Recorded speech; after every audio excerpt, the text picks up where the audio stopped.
We're going to start with a very basic way of factoring trinomials, and from what we found, this is like the foundation that will lead us to success in pre-calculus and calculus. There can be a few easier ways right at the beginning, but not long term, so would strongly urge you to look at it this way. Alright, ax squared plus bx plus c, that's the general form of a quadratic expression right here.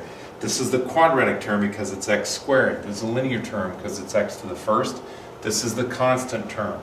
So we want to be comfortable saying, there's our quadratic trinomial. What's the coefficient of the quadratic term? Answer, 6. What's the coefficient of the linear term? 5 is being multiplied by x. That's the coefficient of linear term. We call that the constant or the coefficient of the constant. Our goal is to take this guy and change it from 3 terms where there's only one linear term to 4 terms, a quadratic, a constant, and 2 linear terms that are equivalent to this one. 4x plus 2x is equal to 6x. But we're not going to pick just any old combination here. We're going to look at a rule for what numbers we're supposed to put here. But now what's going to happen is, once we have 4 terms, then we're going to divide and conquer. We're going to factor by grouping. So what we're going to focus on is these 2 terms right here. What's their common factor? We can take an x out of these. So what's left is x plus 4. Now we go over here, and both of these have a common factor of 2. And what's left is x plus 4. And if you saw the previous video, we want to get in the habit. It's very important for us to get in the habit of saying, how many x plus 4s do we have? We have x of them, plus we have 2 more of them. So altogether, we have x plus 2 of the x plus 4s. It's going to be really important in algebra, geometry, algebra 2, and beyond into calculus that we take quadratic trinomials like this and we make them the product of 2 binomials. So this is our goal. This is where we're headed. Alright, so here's how we're going to do it. We're going to start with that, but we're going to rewrite it with 4 terms. We're going to have 2 linear terms, and now we're going to call these new coefficients b sub 1 and b sub 2. Alright, so it's going to be very important then that the 2 linear coefficients b1 and b2 will add to give us b, and they'll multiply to give us a times c. So I should probably put an a right there. So we're going to take the quadratic coefficient times the constant, and our b1 times b2 has to equal. So how does it look? Let's look at a problem. We have this, and we want to factor this quadratic trinomial. So a is 1, the quadratic coefficient is 1, b is 9, c is 20, a times c is 20, 1 times 20 is 20. So we're going to rewrite this so that we have 2 linear coefficients who add up to 9 and who multiply together to give us 20, whatever a times c is. Well, hopefully you can realize that these 2 numbers would be 5 and 4, because 5 plus 4 is 9, 5 times 4 is 20. So what we're going to do is we are going to rewrite this. We're going to leave the x squared alone, the quadratic term. We're going to leave the constant term alone. But what we're going to do is rewrite the linear term as 5x plus 4x. These 4 terms are equivalent to those 3 terms because 5x plus 4x is 9x. That's why these 2 coefficients had to add up to 9. Now, why is it that we needed to multiply them to get 20? We're going to see as we proceed. We can now divide and conquer. We can now factor by grouping. What's the common factor of these 2 terms? Well, it's x times the quantity x plus 5. What's the common factor of these 2 terms? It's 4, so we're left with 4 times the quantity x plus 5.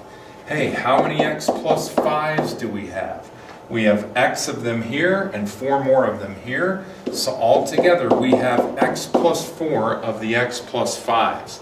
Now, if you think about the genius behind this, and mathematicians have been doing this for quite some time, the genius behind this is if you started here and you went back this way, well, then these 4 terms right here would be the 4 terms that you got when you distributed the x times this and the 4 times this.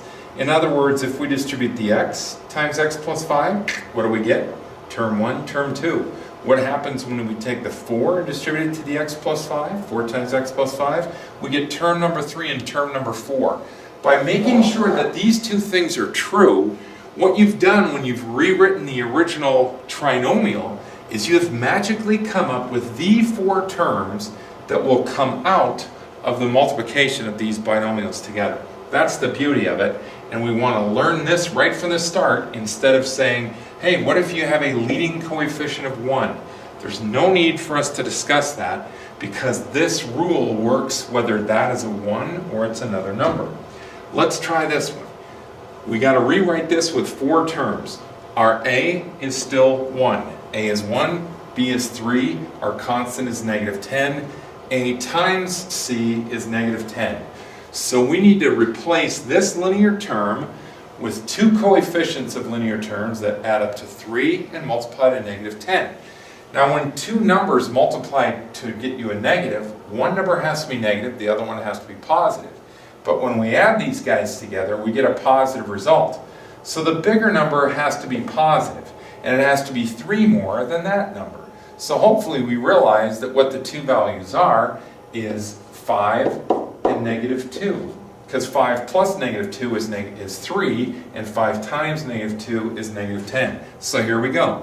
We're going to leave the x squared alone, we're going to leave the constant term alone, but we're going to replace the 3x with 2 linear terms that have these coefficients. So we're going to make it plus 5x and minus 2x.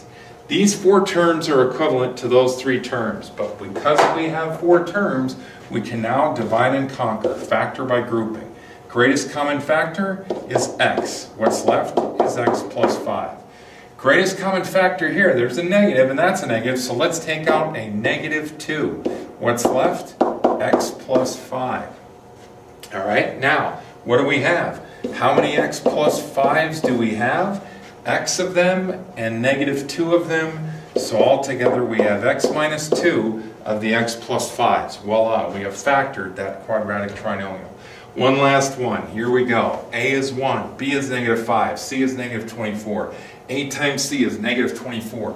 We need 2 numbers that add to a -5, but they multiply to a -24. One's negative, one's positive. The bigger one has to be negative by 5 more than the opposite value of the other one.